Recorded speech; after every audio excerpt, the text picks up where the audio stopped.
Hello hi வணக்கம். நான் ஷியாமளா.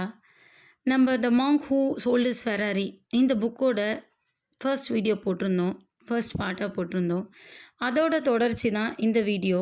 அதை கேட்டுட்டு இதை கேட்டிங்கன்னா ஒரு கிளாரிட்டி கிடைக்கும். அதோட தொடர்ச்சியாக நம்ம இந்த வீடியோவில் பார்க்கலாம் வாங்க. ஜான் ஜூலியனோட ஒரு பெரிய டிரான்ஸ்ஃபர்மேஷனை பார்த்து வியந்து போய் நிற்கிறாரு. அங்கே ஒரு பேரமைதி ஒன்று நிலவுது. அந்த அமைதியை பிரேக் பண்ணுறது ஜூலியன் தான். பேச ஆரம்பிக்கிறாரு. இந்த ஹைப்பர் காம்படேட்டிவ் லீகல் வேர்ல்ட் என்னை ஃபிசிக்கலாக ஸ்பிரிச்சுவலாக எமோஷ்னலாக ரொம்பவே ஸ்பாயில் பண்ணிடுச்சு. மனிதனோட கிஃப்ட்னு சொல்லப்படுற ஆன்மா என்னோட ஆன்மாவை கூட கிழிச்சு போட்டிருக்குமோ என்னவோ தெரியல. டாக்டர் கொடுத்த கடைசி வாய்ப்பு, either to give up the law or give up your life அப்படின்னு சொல்லிட்டாரு. இது உன்னோட கோல்டன் ஆப்பர்ச்சுனிட்டி, நீயே முடிவு பண்ணிக்கோ அப்படின்னு டாக்டர் என் கையில் விட்டுட்டாரு. நான் எடுத்த முடிவு என்னோட இன்னர் ஃபயரை தூண்டி விடணும் அப்படின்னு ஜூலியன் சொல்லி முடிக்கிறார். ஜூலியன் தன்னோட சொத்துக்கள் எல்லாத்தையுமே விற்றுட்டு, தன்னோட ஃபெராரி கார், தன்னோட ஐலாண்ட், தன்னோட மேன்ஷன் எல்லாத்தையுமே விற்றுட்டு land of ancient culture, mystical ட்ரெடிஷனுடைய இந்தியாவுக்கு வராரு. இங்கே இருக்க மக்களோட அன்பு, இந்த ட்ரெடிஷன், இந்த கல்ச்சர் அவரை ரொம்பவே கவருது. நாட்கள் உருண்டோடுது, நாட்கள் வாரங்கள் ஆகுது. அவர் மனசை கரைக்குது. திரும்பவும் ஒரு புதுசாக வாழறதுக்கான ஒரு எனர்ஜி அவர்கிட்ட கிடைக்குது. ரொம்ப லைவ்லியாக ஃபீல் பண்ணுறாரு. ரொம்ப ஜாய்ஃபுல்லாகவும் பீஸ்ஃபுல்லாகவும் ஃபீல் பண்ணுறாரு. மறுபடியும் சிரிக்க ஆரம்பிக்கிறாரு. நம்ம கூட ஒரு டைட்டான ஷெட்யூலில் நிறையா வேலை பார்த்துட்டு ஒரு வெக்கேஷன் எடுக்க நினைப்போம். அந்த மாதிரி ஒரு சிம்பிள் வெக்கேஷன் கிடையாது இது. இது ஒரு journey of the self, personal odyssey of the self. அப்படின்னா என்ன? பர்சனல் ஒடிசி ஆஃப் த செல்ஃப்னா என்ன அப்படின்னு கேட்குறீங்களா? Journey of self discovery. அதாவது நான் யார், எனக்கு எதுக்காக இந்த வாழ்க்கை, நான் என்ன செய்ய போகிறேன் அப்படின்ற கேள்விகளுக்கான தேடுதல் தான் personal odyssey of the self, இல்லைனா ஜேர்னி ஆஃப் செல்ஃப் டிஸ்கவரி அப்படின்னு சொல்லலாம். தன்னைத்தானே அவர் யாருன்னு கண்டுபிடிக்கிறதுக்கும் இந்த வாழ்க்கை எதுக்காக அப்படின்னு கண்டுபிடிக்கிறதுக்கும் அவர் செய்ய வேண்டிய முதல் விஷயமா இருந்தது ஏன்ஷியன் விஸ்டமோட கனெக்டடாக ஃபீல் ஆகுறது. அதாங்க நம்ம இந்தியாவோட கல்ச்சரோட கனெக்டடாக இருக்கிறது. அதுதான் அவருக்கு ஒரு ஃபுல்ஃபில்லிங்கான லைஃப், ரிவார்டிங் லைஃபை கொடுக்கும் அப்படின்னு தெரிஞ்சுக்கிட்டாரு. இவர் ஒரு வெஸ்டர்ன் ஆள் இல்லையா? இது இவருக்கு புதுசா இல்லையா? எப்படி இதெல்லாம் இவர் செய்வார்? ஒரு இந்தியாவோட ஏன்ஷியன் விஸ்டம் கூட, கல்ச்சர் கூட எப்படி இவரோட கனெக்டடாக இருக்க முடியும் அப்படின்னு கேட்டிங்கன்னா, அவர் சொன்ன பதில் என்னன்னா, எனக்கு இது புதுசாகவே தெரியல, ஸ்ட்ரேஞ்சாகவே ஃபீல் ஆகல. ஏன்னா எனக்குள்ளேருந்து ஒரு குரல் கேட்டுது, கிட்டத்தட்ட ஒரு கமாண்டாகவே கேட்டுது, நீ இந்த ஸ்பிரிச்சுவல் வாயேஜ், ஸ்பிரிச்சுவல் ஜேர்னியை கையில் எடு அப்படின்னு சொல்லி கேட்டுது. அதனால அவர் எந்த தயக்கமும் இல்லாத இந்த தைரியமா இந்த பயணத்தை தொடர்ந்தார். இந்த பயணத்துல அவர் கேள்விப்பட்ட முதல் விஷயம் ஏஜ்லெஸ் யோகிஸ். 100 வருடங்கள் தாண்டியும் இளமையோடையும் உத்வேகத்தோடையும் நல்ல எனர்ஜியோடையும் எப்படி ஒரு வாழ்க்கையை உணர்ந்து ஸ்பிரிச்சுவலா வாழணும் அப்படின்ற வழிமுறையோட வாழ்ந்து வந்துட்டு இருக்க யோகிகள். இந்த yogis who master their mind control and spiritual awakening அப்படின்னு சொல்லலாம். மைண்ட் கண்ட்ரோல்னா போதி தர்மர் படத்தில் வர மாதிரி டாங்லி மாதிரி அடுத்தவங்க மைண்டை கண்ட்ரோல் பண்ணுறது இல்லைங்க. நம்ம மைண்டை நாம் கண்ட்ரோல் பண்ணி வைக்கிறது, செல்ஃப் டிசிப்ளினோட வாழறது. அப்படி ஒரு விஷயத்த மாஸ்டர் பண்ணி வச்சுருந்தவங்க அந்த யோகிகள்.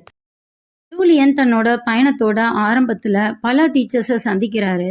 அவங்க எல்லாருமே அவங்க கிட்ட இருந்த ஜெம் ஆஃப் நாலேஜை இவருக்கு ஓப்பன் ஹார்ட்டடாக சொல்லி தராங்க. ஜூலியனுக்கு லைஃப் ரொம்ப சிம்பிளாக, ரொம்ப மீனிங்ஃபுல்லாக தோணுது.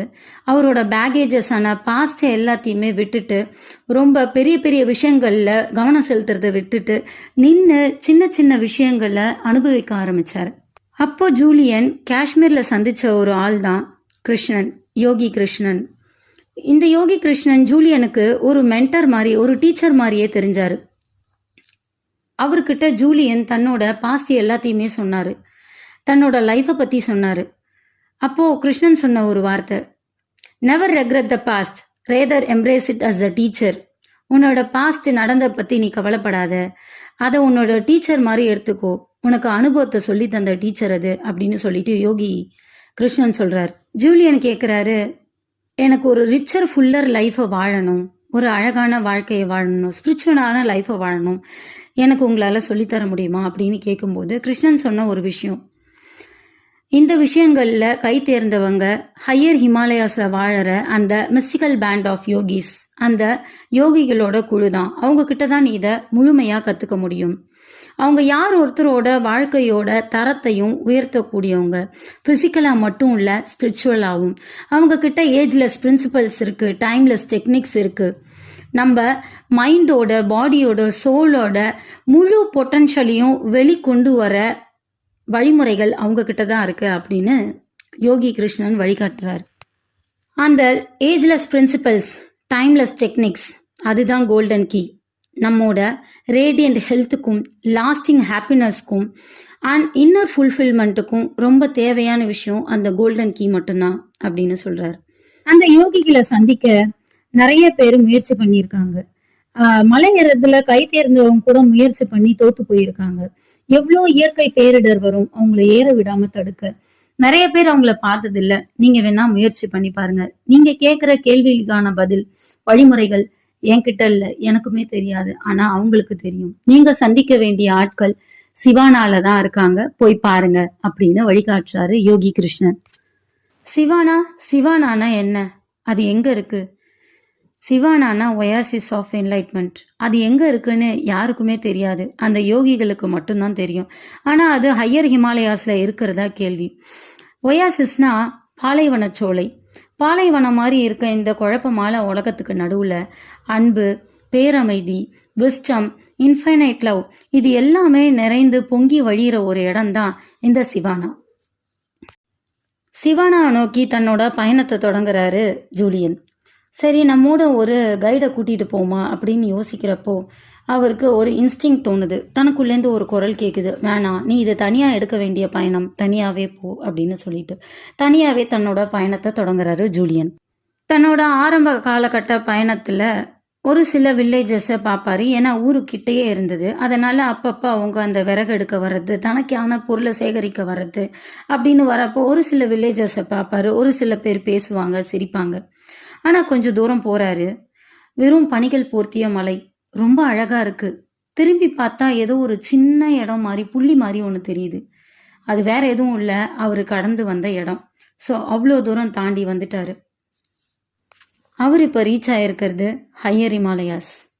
அழகான பனி போர்த்திய மலைகள், இயற்கை சூழ்நிலை அவர் ரொம்ப கவருது. அந்த இடத்தோடு ஏதோ ஒன்றி போயிட்டாரு. அவருக்கும் அந்த இடத்துக்கான பந்தம் ரொம்ப பெருசாக உணர்றாரு.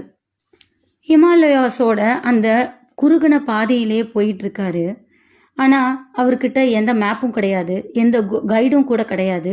ஆனால் அந்த வழி தான் சரியான வழி, இதுதான் நம்மளோட டெஸ்டினிக்கு கூட்டிட்டு போக போகுது அப்படின்னு யாரோ இவரை புஷ் பண்ணுற மாதிரியே இருக்குது. இதுதான் சரியான வழி, போ போ அப்படின்னு சொல்கிற மாதிரியே இருக்குது. அவரும் அந்த இடத்த தொடர்ந்து போயிட்டே இருக்காரு.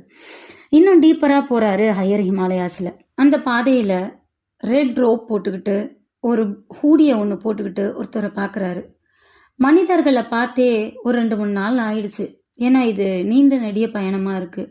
அவர்கிட்ட பேச்சு கொடுக்கணும்னு நினைக்கிறாரு. சுமார் ஒரு 7 நாள் கடந்துருச்சுன்னு நினைக்கிறேன்.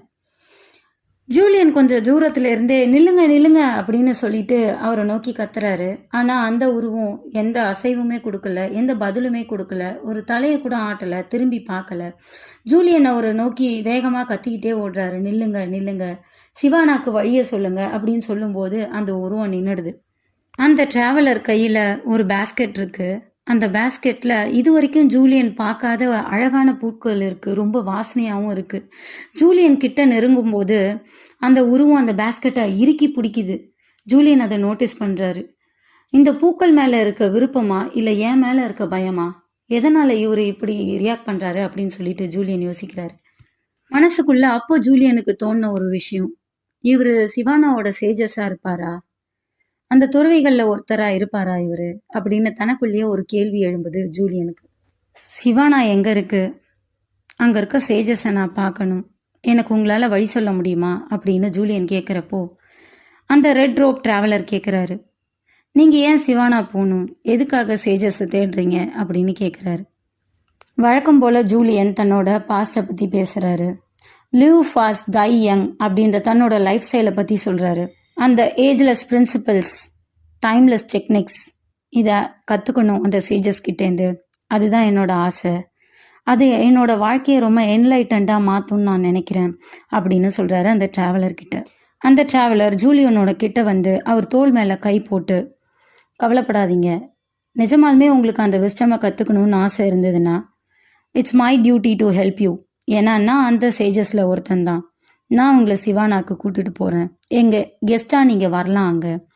ஆனால் கைமாறாக நீங்கள் எங்களுக்கு செய்ய வேண்டிய ஒரே ஒரு விஷயம், இந்த ஏஜ்லெஸ் பிரின்சிபல்ஸையும் டைம்லெஸ் டெக்னிக்ஸையும் நீங்கள் கற்றுக்கிட்டு மறுபடியும் உங்களோட வெஸ்ட்டுக்கு போயிட்டு அங்கே யார் யாருக்கெல்லாம் இது தேவைப்படுதோ நீங்கள் அவங்களுக்கு இதை சொல்லணும் அப்படின்னு சொல்லிட்டு ஒரு ப்ராமிஸ் வாங்குறாரு. ஜூலியன் ரொம்ப நிறைவாக ரொம்ப சந்தோஷமாக அந்த ப்ராமிஸை அக்செப்ட் பண்ணிக்கிறாரு. ஜூலியனோட ஆழ் மனசில் தோன்ற ஒரே ஒரு விஷயம், நம்ம மொத்த வாழ்க்கைக்கான முதல் நொடி இதுதான் அப்படின்னு ஜூலியனுக்கு தோணுது. ஸோ நான் பெரிய புக் ரிவ்யூவர் கிடையாது, நிறைய புக்ஸ் எல்லாம் படித்ததில்லை. இது என்னோட 3வது புக் மட்டும்தான். நான் முதல் புக் யோகி அப்படின்ற புக் படித்தேன், யோகானந்தாவோட ஆட்டோபயோகிராஃபி. செகண்ட் ஜில் போல் டெய்லர் அப்படின்னு எழுதின ஒரு பிரைன் சயின்டிஸ்டோட மை ஸ்ட்ரோக் ஆஃப் இன்சைட் அப்படின்ற புக்கு படித்தேன். இது என்னோட 3rd book, the monk who sold his Ferrari, Robin சர்மாவோடது.